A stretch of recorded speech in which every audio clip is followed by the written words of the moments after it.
자, 안녕하세요. 우리 그 스포츠 지도사, 우리 공부하시는 여러 수험생들.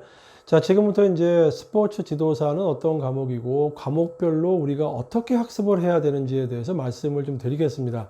자, 우리 스포츠 지도사는요, 지금 점점 각광을 받고 있는 자격증입니다. 국가 전문 자격증이고, 그 다음에 1차 시험을 통과하고 나면 이제 실기 시험과 또 이제 면접이 이제 주어지고 있지만은, 일단 1차적으로 필기 시험을 통과를 해야 됩니다.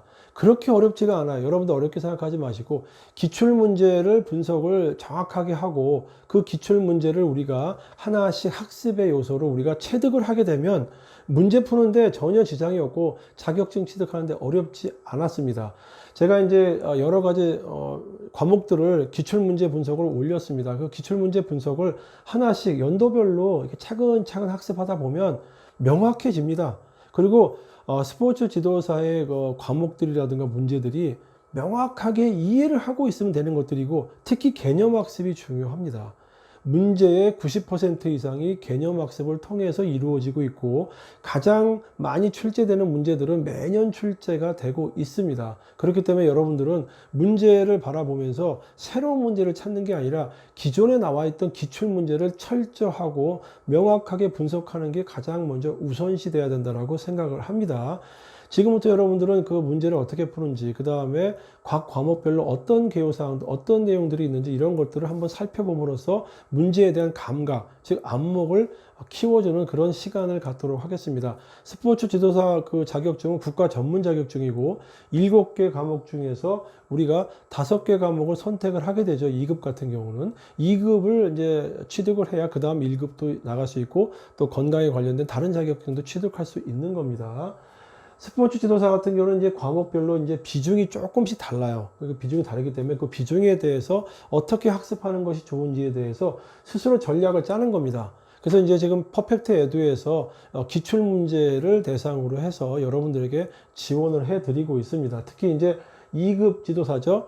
최근의 문제는 2급 전문이나 생활이나 장애인이나 유소년, 노인 같은 경우 기본적인 7개 과목에서 선택을 합니다. 물론 이제 장애인이나 유소년, 노인 같은 경우는 별도의 과목이 하나씩 있지만, 이거는 여러분들이 스스로 할 수 있고, 지금 같은 경우는 이제 우리 7개 과목 중에서 우리가 선택하는 것들로 했지만은, 추후에는 장애인이나 유소년, 노인 과목들도 우리가 좀 취급을 해서 조금 더 여러분에게 도움 드릴 수 있는 기회를 갖도록 하겠습니다.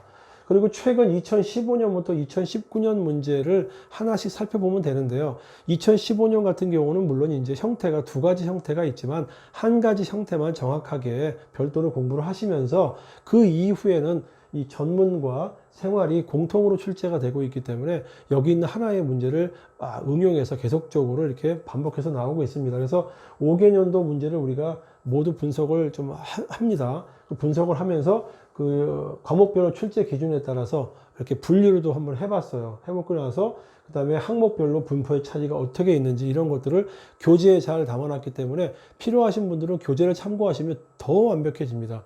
물론 이제 영상과 기출문제 어떤 그 문제만을 가지고도 충분히 학습이 가능하지만, 교재에는 여러 가지 측면에서 다양하게 학습을 할 수 있도록 이제 우리가 구성을 했기 때문에 거기에 따라서 준비를 하시면은 조금 더 명확하게 공부가 학습이 되실 수가 있다라고 생각이 됩니다.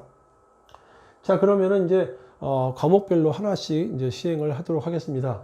제일 먼저 이제 스포츠 심리학 과목을 먼저 한번 보시면은, 스포츠 심리학 같은 경우는 이제 심리학 여러 가지의 또 개념을 학습하는 과목이에요. 그래서 개념 학습이 중요하다고 생각됩니다. 여러 가지 내용을 뭐 분석적으로 본다라기보다는 어느 한 어떤 용어가 나오면 그 용어를 개념이 무엇인지 이거를 키워드를 중심으로 해서 개념을 우리 것으로 학습하는 게 필요합니다.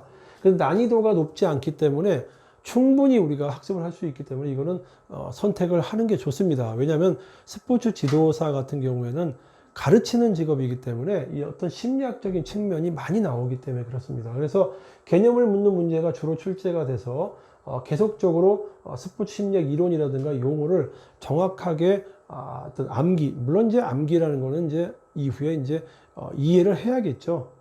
그래서 이렇게 보시면은 여러 가지 어떤 스포츠형의 뭐 개관이라든가, 그 다음에 사회심리적인 요인, 운동심리학, 인간 운동행동의 이해, 그 다음에 스포츠 심리 상담, 그 다음에 스포츠 수행의 심리적인 요인들이 있는데, 여기서 가장 많이 나오는 거는 이제 심리적인 요인들이 뭐가 있을까라는 거죠. 이 심리적인 요인에는 개인적인 심리적인 요인도 있지만 사회적인 어떤 심리적인 요인도 있어요. 이거와 관련해서 스포츠 수행이 어떻게 이루어지고 있느냐, 이런 것들이 가장 출제가 많이 되고 있습니다. 그 다음에 이제 우리 인간 행동을 어떻게 이해를 하면 되는가, 이런 것들이 그 다음으로 출제가 되고 있고, 물론 여기 좀 작게 느껴지지만 항상 출제가 되는 것들이에요. 되는 것들이지만 이렇게 스포츠 수행의 심리적인 요인이라든가 인간 운동 행동의 이해 쪽이 가장 출제가 많이 되고 있다. 시간이 정 급하게 될 경우에는 출제 빈도가 높은 쪽을 가장 우선시해서 좀 바라볼 필요는 있다. 하지만 모든 분야가 항상 출제가 되고 있으니까 여러분들은 그거를 잊지 않고 꼭 좀 살펴보시기 바랍니다.